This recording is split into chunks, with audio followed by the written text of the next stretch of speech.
Offline बनाम online पद्धतियाँ, यानी जो शिक्षण के जो ऑफलाइन बैच चलते हैं और जो ऑनलाइन बैच चलते हैं उनमें उन पद्धतियों के बारे में अध्ययन करना आज। ऑफलाइन क्या होता है और ऑनलाइन क्या होता है। ऑफलाइन जो शिक्षण क्या होता है, ऑफलाइन टीचिंग क्या होता है। ऑफलाइन शिक्षण शिक्षण की वह विधि है, क्या करें कि ऑफलाइन शिक्षण है वह शिक्षण की वह विधि है। ऑफलाइन शिक्षण शिक्षण की वह विधि है जिसमें शिक्षक एवं छात्र प्रत्यक्ष रूप से एक दूसरे से जुड़े होते हैं।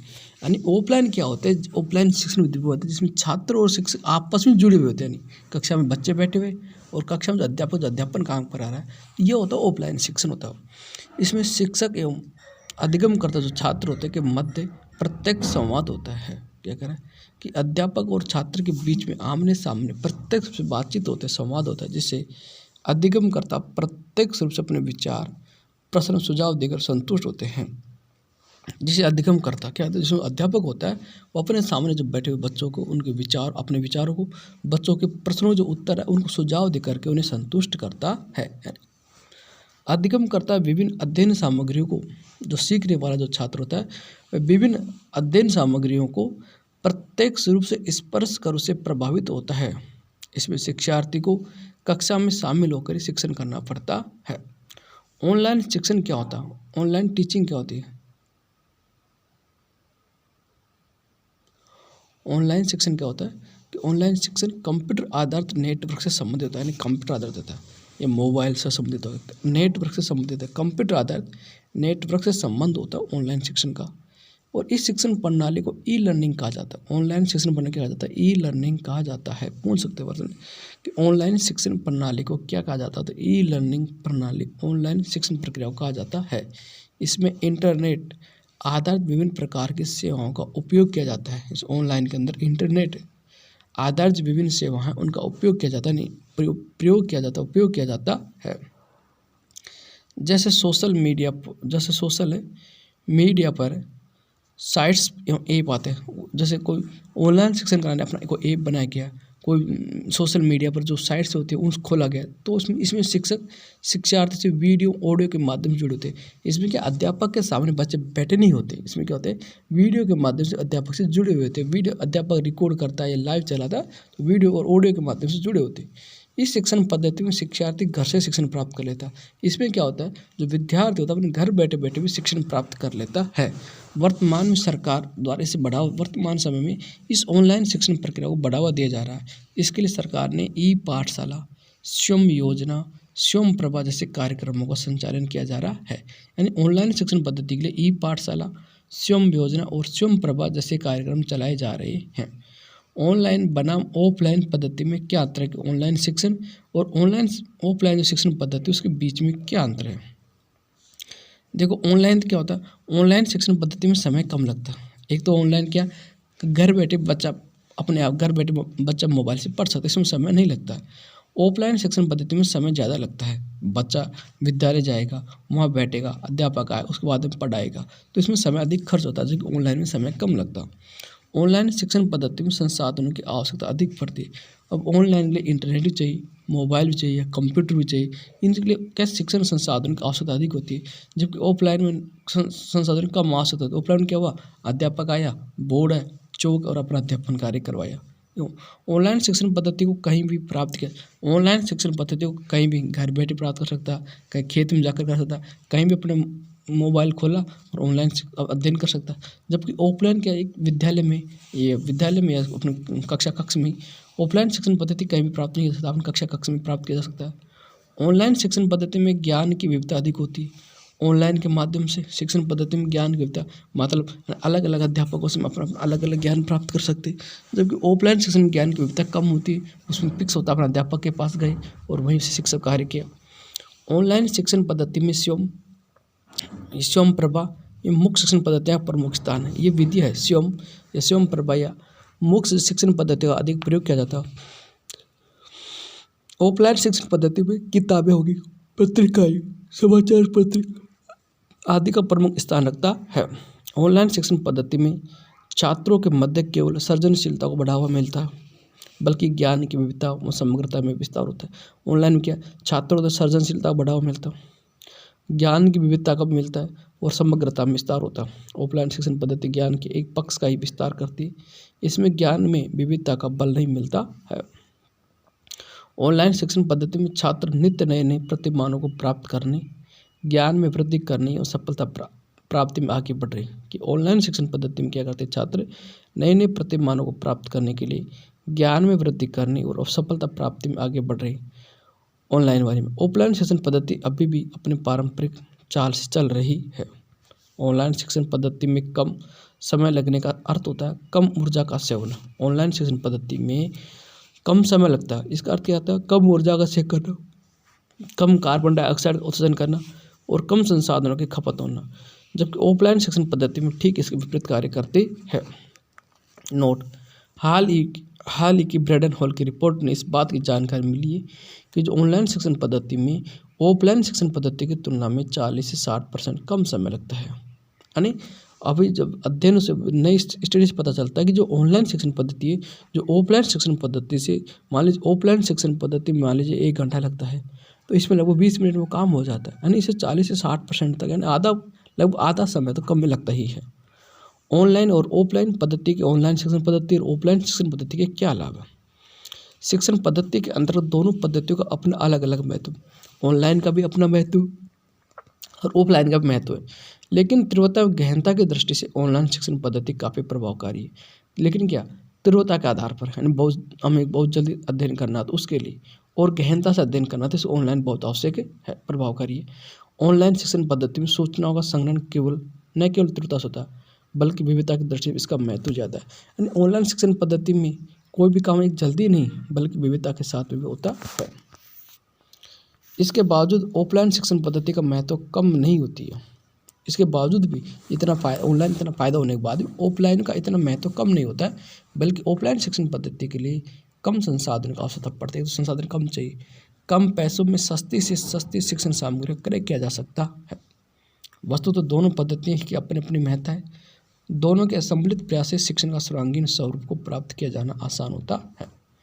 ऑनलाइन शिक्षण पद्धति के लिए जहाँ स्रोत के रूप में internet, WhatsApp, Facebook, Twitter, mail आदि है, वहीं ऑफलाइन शिक्षण पद्धति के लिए पुस्तकें, संदर्भ ग्रंथ, पत्र एवं पत्रिकाएं अहम स्रोत होते हैं। ई लर्निंग क्या होता है? ऑनलाइन शिक्षण पद्धति ई लर्निंग कहते हैं। ई लर्निंग से तात्पर्य के स्थान पर इंटरनेट व अन्य संचार उपकरणों के माध्यम से ज्ञान अथवा शिक्षा प्राप्त करने से। ई लर्निंग का मतलब क्या गया कि हम इंटरनेट के माध्यम से या अन्य संचार उपकरणों के माध्यम से ज्ञान प्राप्त करते, शिक्षा प्राप्त करते, उसे ई लर्निंग कहते हैं। ई लर्निंग के कई रूप होते हैं। ई लर्निंग के कई रूप होते हैं, जैसे वेब आधारित लर्निंग, कोई वेबसाइट से हम खोलते हैं www.com कोई भी खोलते हैं शिक्षा संबंधित, तो एक वेब आधारित लर्निंग हो गया।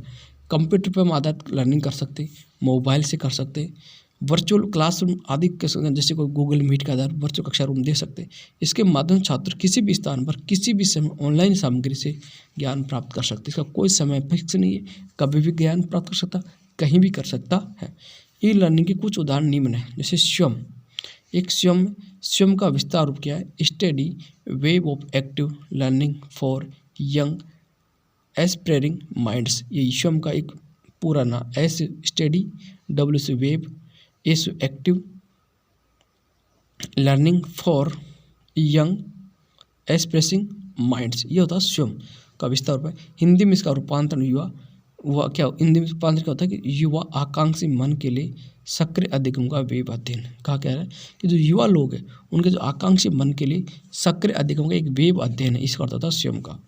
अर्थात एक ऐसा निःशुल्क ऑनलाइन पोर्टल है जो वर्तमान में युवाओं के अधिगम आकांक्षाओं को इंटरनेट के माध्यम से पूरा करता है। उद्देश्य क्या? स्वयं भारत सरकार द्वारा शुरू किया गया एक शैक्षणिक कार्यक्रम है। स्वयं क्या किसने शुरू किया? भारत सरकार द्वारा शुरू किया गया एक शैक्षणिक कार्यक्रम है स्वयं। इसमें शिक्षा नीति के 3 आधारभूत सिद्धांत होते हैं। स्वयं में शिक्षा नीति के 3 आधारभूत सिद्धांत गुणों, निष्पक्षता का पहुंच तो प्राप्त करने का उद्देश्य तैयार किया गया है। इसके माध्यम से सबसे अधिक वंचित सहित सबको श्रेष्ठ शिक्षण अधिगम साधन उपलब्ध कराना जाता है।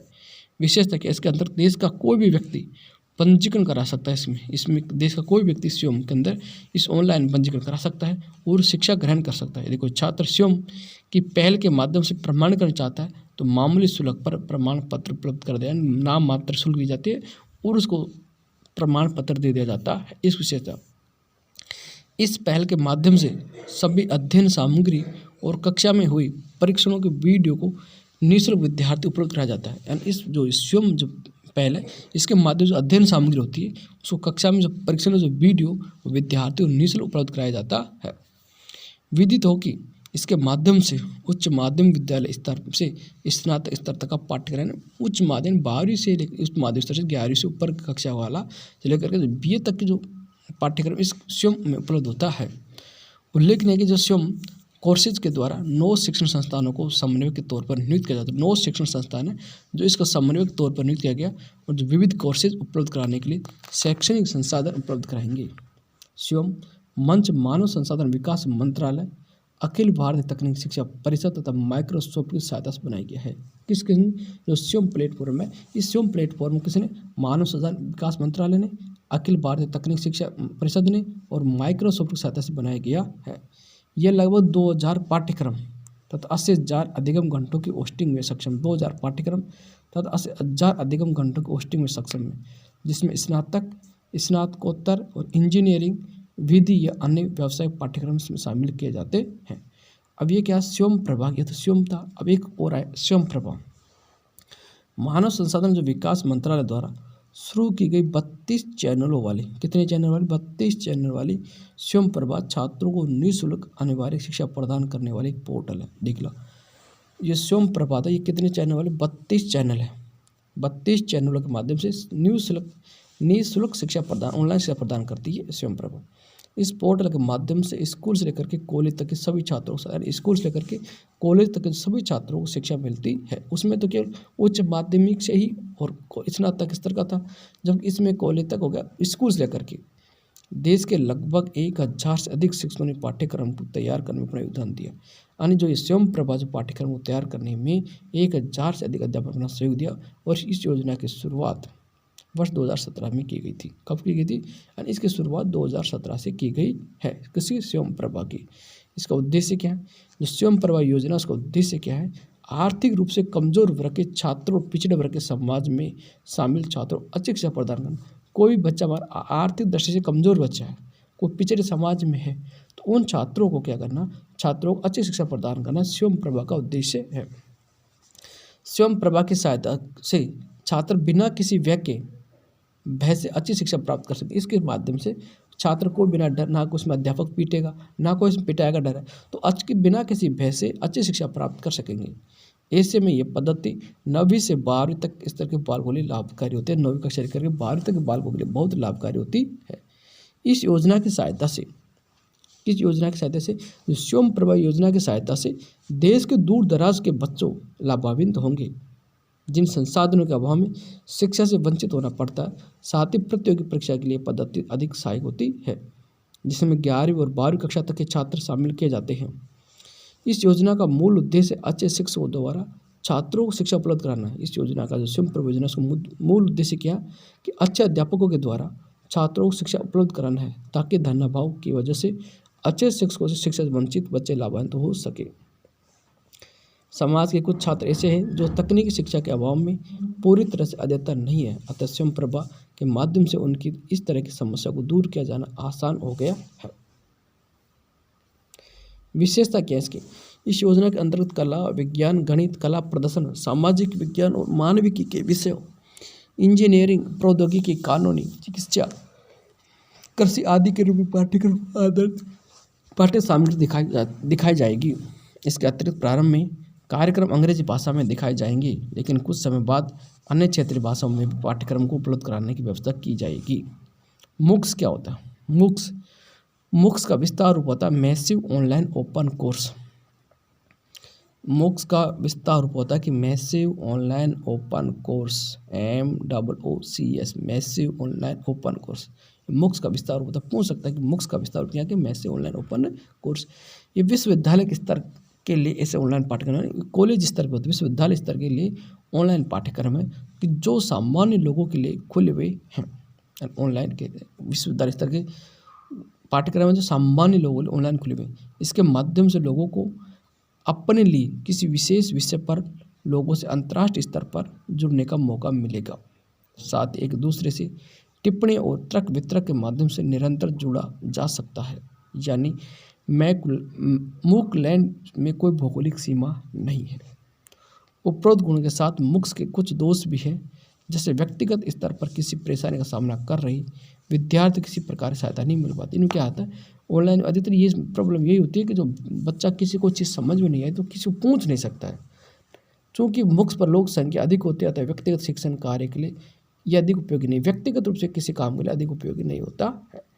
भारत पढ़े ऑनलाइन एक कोरोना संकट के दौरान मानव संसाधन विकास मंत्रालय ने भारत के ऑनलाइन शिक्षा पद्धति को बेहतर बनाने के लिए लोगों के विचार और सुझाव उन्होंने आमंत्रित किए, उन्होंने मांगे और भारत पढ़े ऑनलाइन नामक एक साप्ताहिक अभियान की शुरुआत उन्होंने की।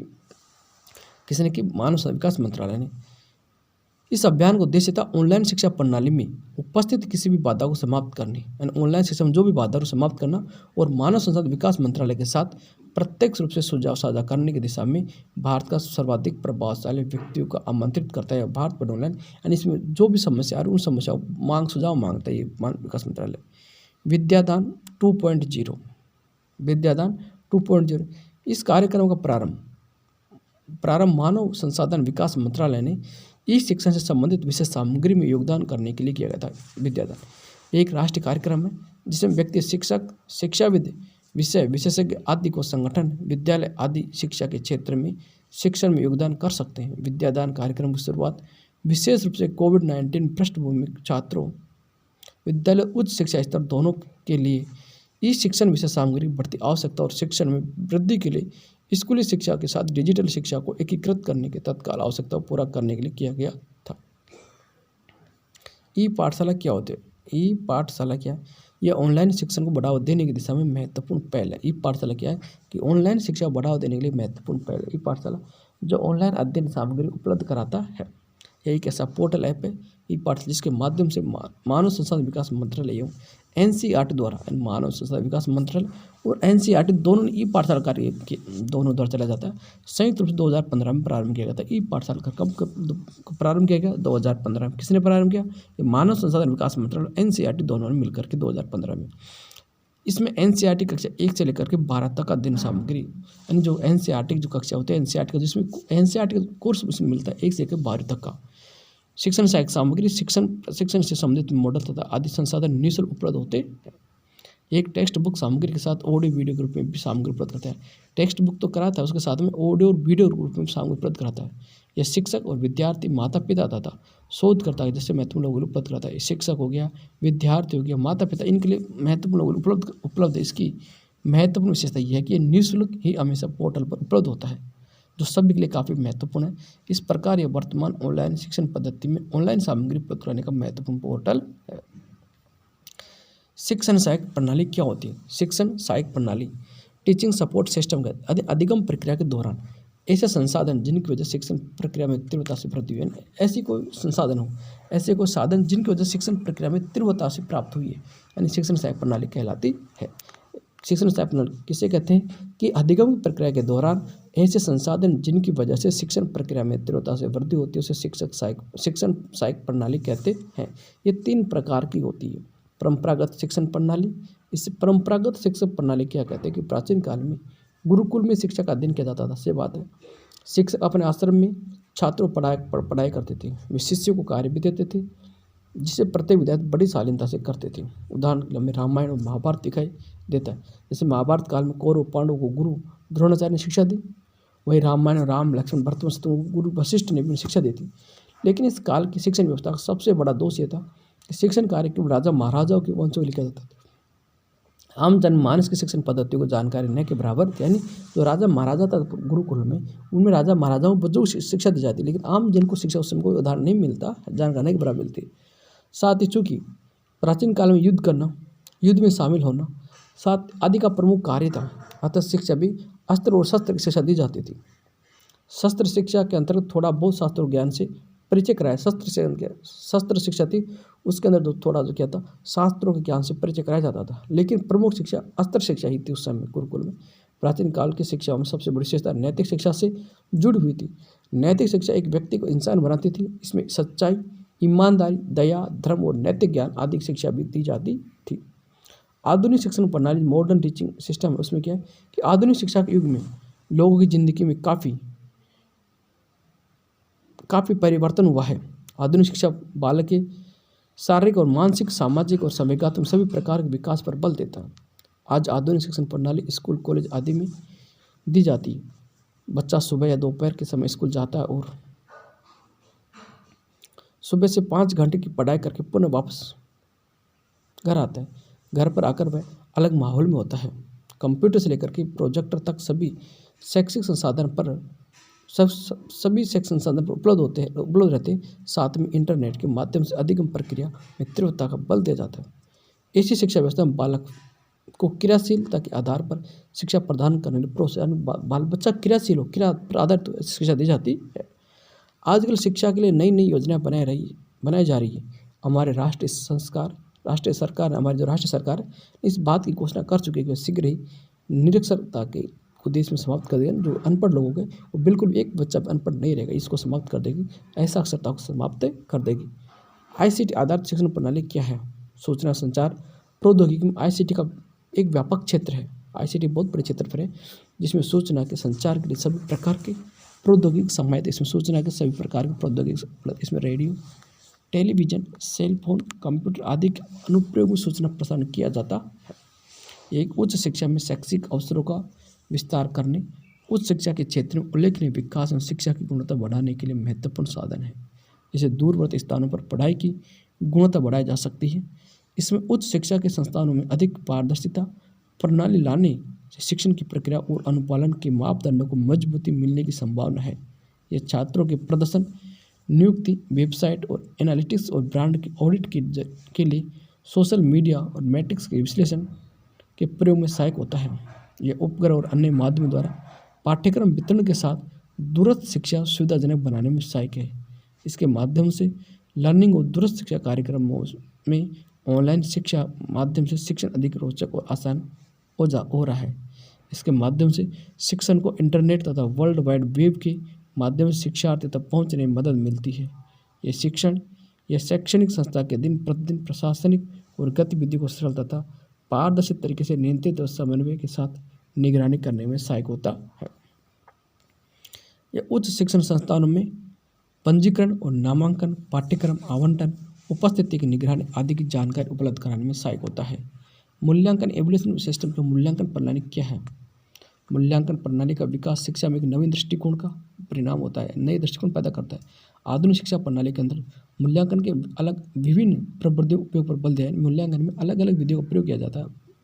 यह मूल्यांकन मात्र शिक्षार्थी की उपलब्धि को नहीं बल्कि पाठ्यक्रम के विभिन्न उद्देश्य को व्यापक स्तर पर मापने वाला मूल्यांकन है, जो विद्यार्थी उपलब्धि को नहीं बल्कि पाठ्यक्रम के भी उद्देश्य को व्यापक स्तर पर मापने का काम करता है। मूल्यांकन प्रणाली का अर्थ क्या है? Meaning of definition of evolution system और परिभाषा इसकी क्या कि मूल्यांकन किसी अवलोकन, निष्पत्ति, परीक्षा किसी प्रत्यक्ष रूप से मापित पद्धतों का मूल्य प्रदान करता है।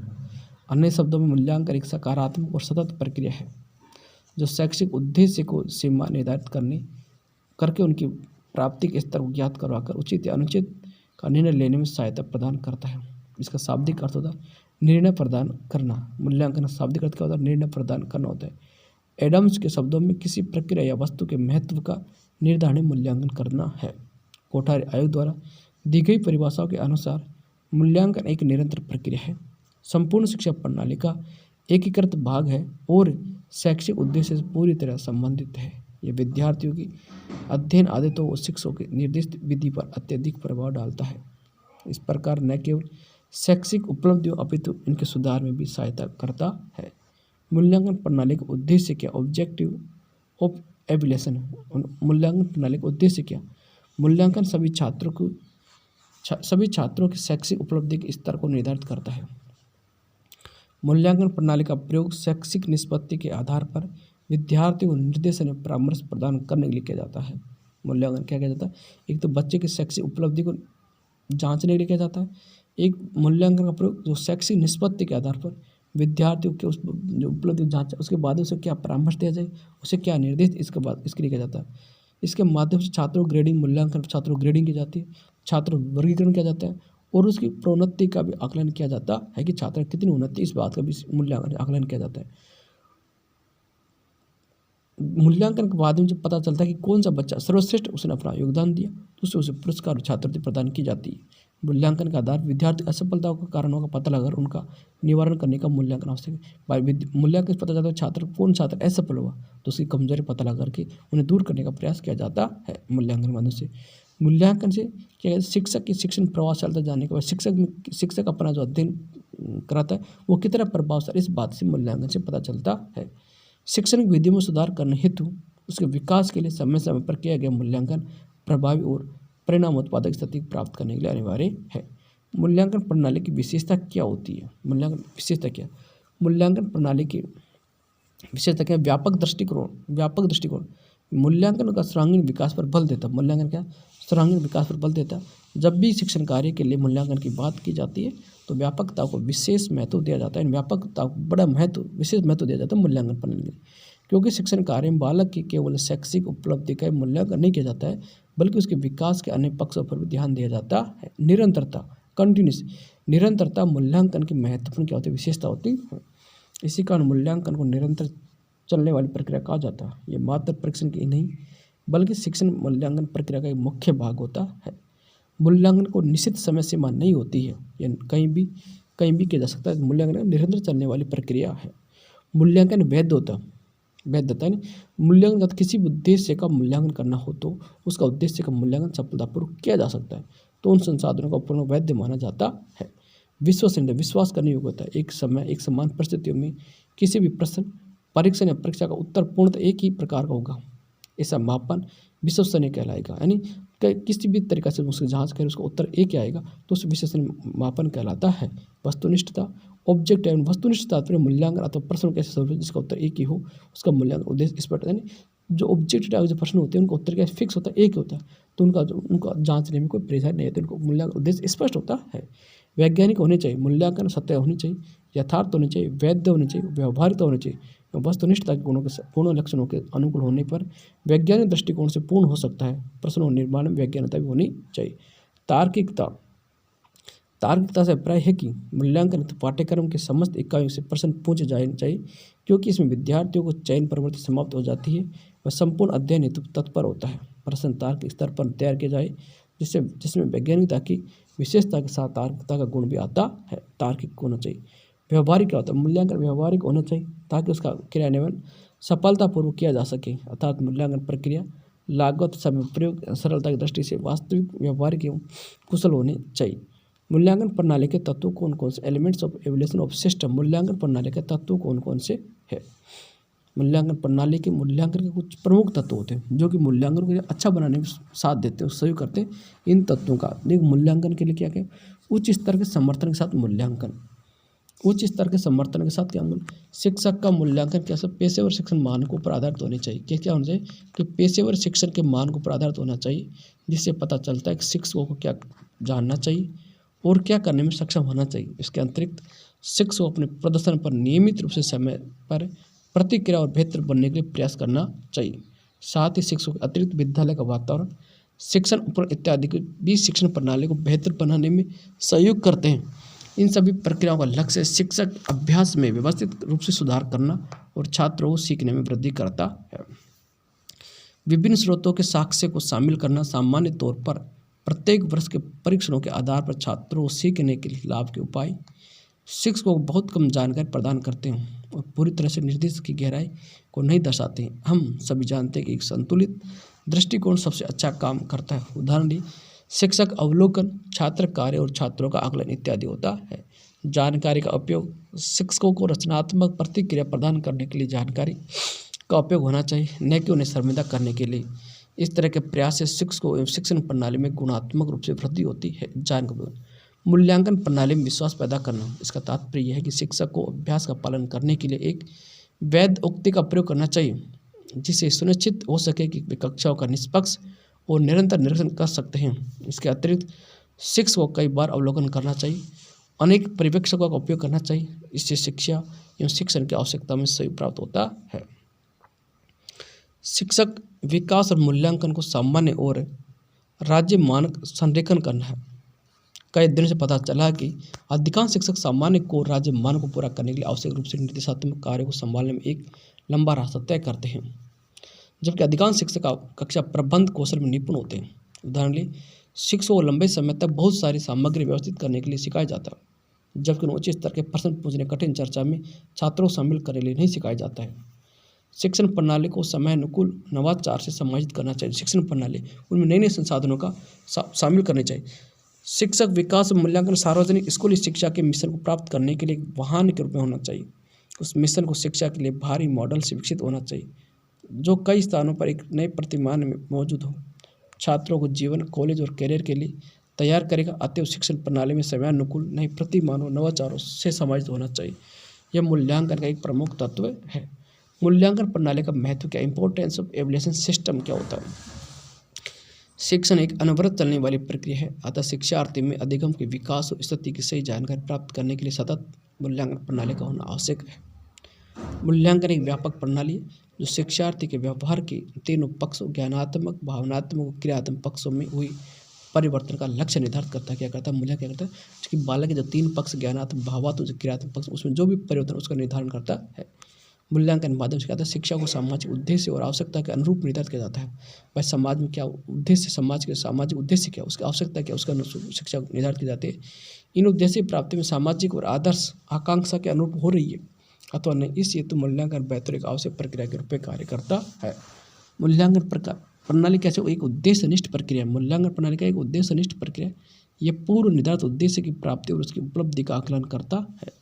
मूल्यांकन का अर्थ क्या होता है, निर्णय होता है। इसके माध्यम से शिक्षक शिक्षण संबंधी विधियों, मूल्यांकन का अर्थ क्या होता है, निर्णय होता है। इसका अर्थ होता है भाई उसको फैसला हो जाता है, उसका निर्णय हो जाता है, उस बच्चे ने कितने अंक प्राप्त किए। इसके माध्यम से शिक्षक शिक्षण संबंधी विधियों का, उसके उद्देश्य का, सीखने के अनुभवों की प्रभावशीलता आदि विषय में सही निर्णय ले पाने में सक्षम हो पाते हैं। शिक्षण मूल्यांकन प्रणाली शिक्षार्थी की केंद्रित गतिविधियों का भी आकलन करता है। इसके अंतर्गत ये पता लगाया जाता है कि विद्यार्थियों में पूर्व निर्धारित उद्देश्य के आधार पर अपेक्षित परिवर्तन हुआ अथवा नहीं। मूल्यांकन एक सहकारी प्रक्रिया। मूल्यांकन किस प्रक्रिया है, सहकारी प्रक्रिया। विद्यार्थी के शैक्षणिक विकास के संदर्भ में कोई अकेला निर्णय लागू नहीं होता जब तक कि वह निर्णय सहकारीपूर्ण नहीं हो। इसके अंतर्गत शिक्षार्थी के मूल्यांकन के लिए शिक्षक सहित अभिभावक, मित्रों आदि का दृष्टिकोण जानना आवश्यक हो जाता है। इसके माध्यम से शिक्षार्थियों के कमजोर और मजबूत पक्ष को रेखांकित किया जा सकता है।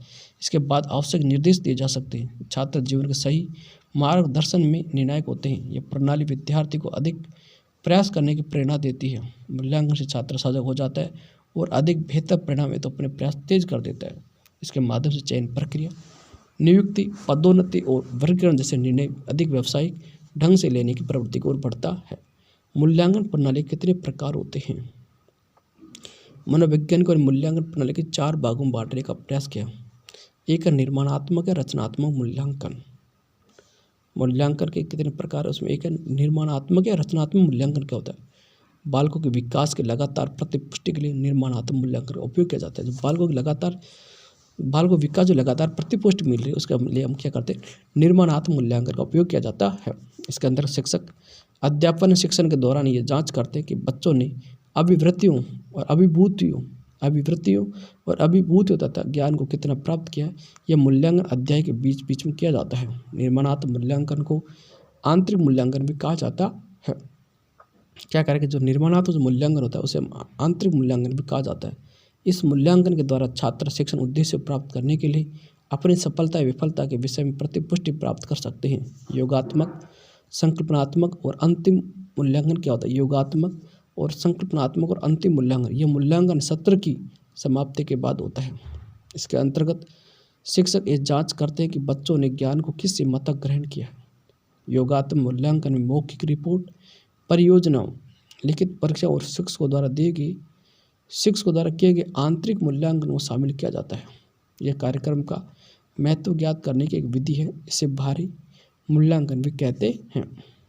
निदानात्मक मूल्यांकन क्या होता है, मूल्यांकन जो विद्यार्थी पढ़ाई के दौरान असफल होते, पढ़ाई कर रही उसमें कोई विद्यार्थी असफल हो गया तो उन विद्यार्थियों की असफलता का कारण पता लगाया जाता है और उसे निदानात्मक मूल्यांकन कहलाता है। उन कारणों पता लगाने को निदानात्मक कहते हैं।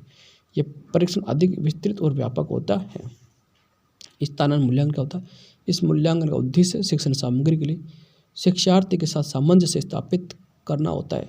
इसी लक्ष्य को ध्यान रखकर के समय समय पर कक्षा के प्रारंभ में परीक्षाएं आयोजित कराई जाती है ताकि छात्र की मानसिक स्थिति का पता चल सके। ये स्थान मूल्यांकन के तकनीकों का वर्गीकरण।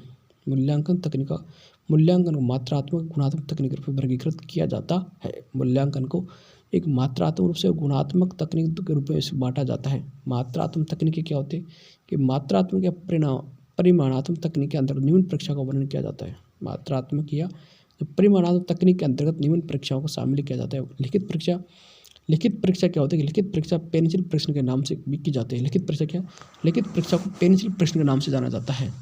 इस परीक्षण में निर्देशानुसार प्रश्नों का उत्तर लिखे जाते हैं। मौखिक परीक्षा लिखित परीक्षा की पूर्व होती है, जैसे पठन क्षमता, उच्चारण आदि होते हैं। व्यावहारिक परीक्षा छात्रों की क्रियात्मक एवं प्रयोगात्मक कौशल के परीक्षण हेतु आवश्यक है। यानी व्यावहारिक परीक्षा छात्रों की क्रियात्मक या प्रयोगात्मक कौशल के परीक्षण हेतु आवश्यक है। यह परीक्षा विशेष रूप से तकनीकी, कृषि, विज्ञान एवं शिल्प आदि से संबंधित है।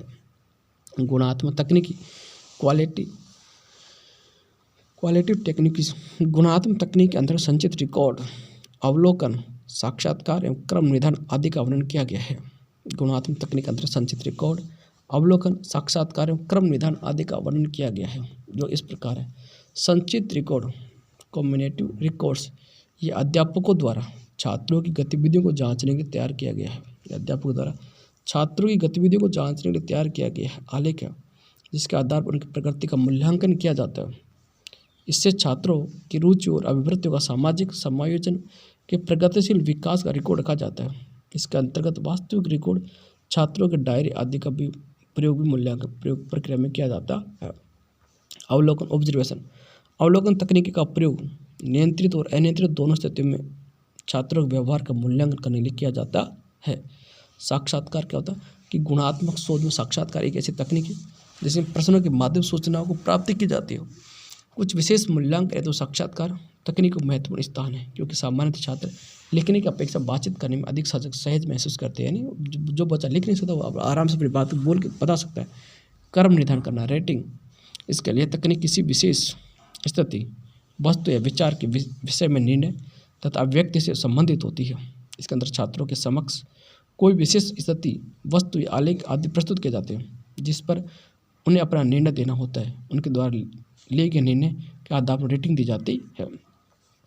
उच्च शिक्षा में विकल्प आधारित क्रेडिट प्रणाली क्या मूल्यांकन? उच्च शिक्षा में विकल्प आधारित क्रेडिट प्रणाली में मूल्यांकन क्या होता है? Evaluation of choose based credit system in higher education. बिना मूल्यांकन के शिक्षण क्या है? बिना मूल्यांकन शिक्षण कैसे हो रहा है?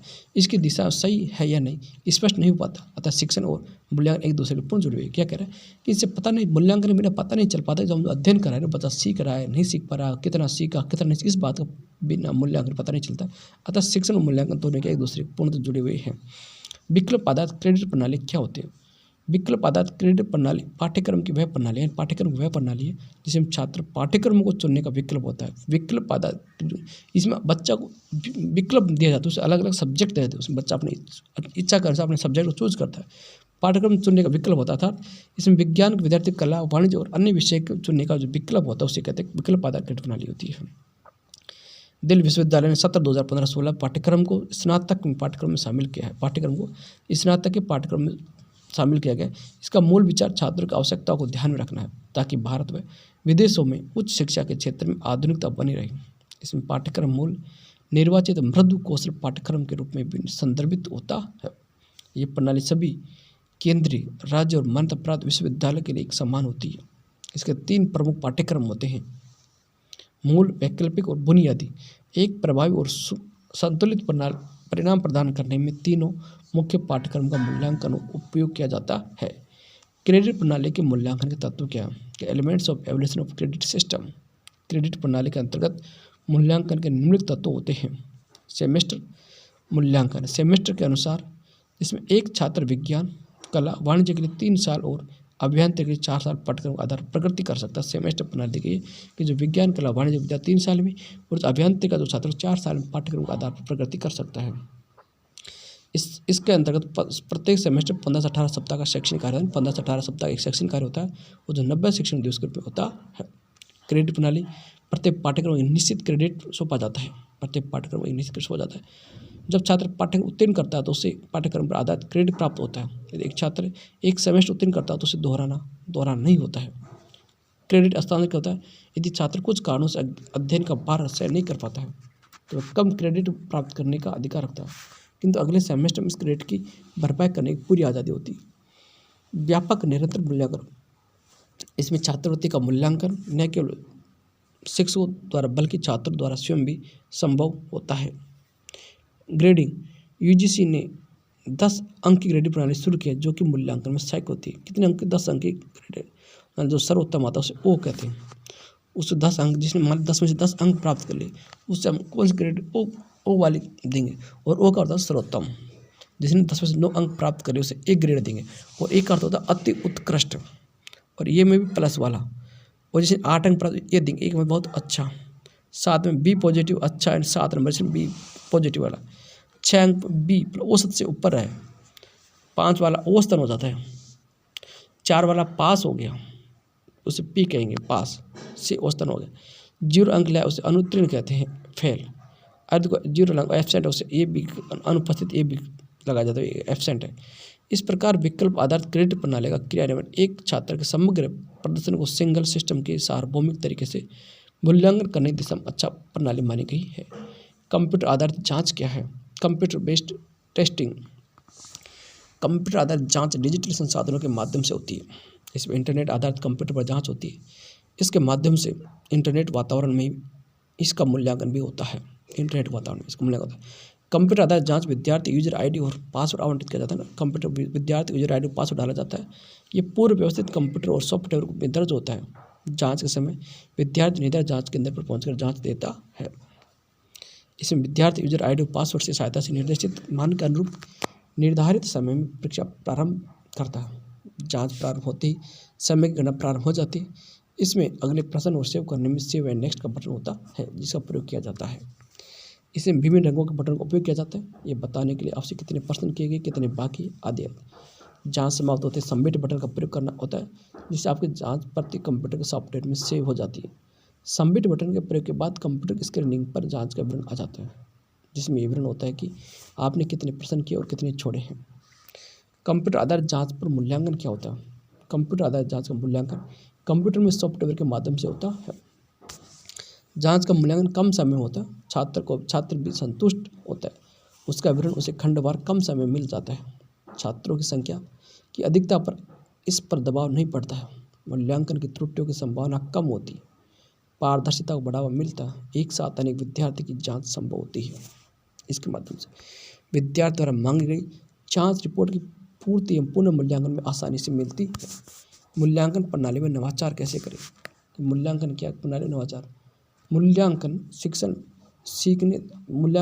सीखने दोनों महत्वपूर्ण, मूल्यांकन कहता है सीखने में भी और शिक्षण कराने दोनों महत्वपूर्ण भूमिका निभाते हैं।